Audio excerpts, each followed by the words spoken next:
We're talking about General Motors, and that's a perfect example of bailouts and then also protecting your well-being, because we've seen this battle between GM and its auto workers go on, battling with the union there. But we have news that General Motors has reached a tentative labor deal with the United Auto Workers Union, and it's a critical step that would help end the 5-week-long strike that brought over 30 GM factories in the U.S.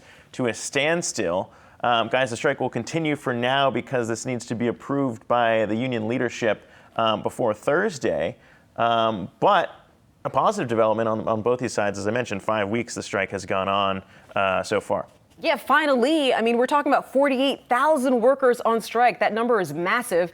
And if they're actually close to getting a deal that could be signed possibly in 2 weeks, I mean, it's a win all around. We don't know the exact details of what GM is promising and what the union is willing to accept, but we believe that in previous negotiations, GM had talked about spending and investing $7 billion and also creating more jobs over the next couple of years. So we expect that's probably going to be a part of the deal. But in terms of strikes, we expect that the union will actually take this this deal, as soon as they sign it with GM, and use it as a template for talks with other car makers. So we're going to continue to see ripple effects of the strike, even if it ends. The heart of it, too, it was healthcare costs as well. The union pushing for making sure that they weren't going to be stuck with the healthcare costs that we're seeing rise with these companies and workers overall as well. But when we talk about how long this has gone on for, the costs had been stacking up for GM. When we talk about how much the strike has impacted them financially, $450 million.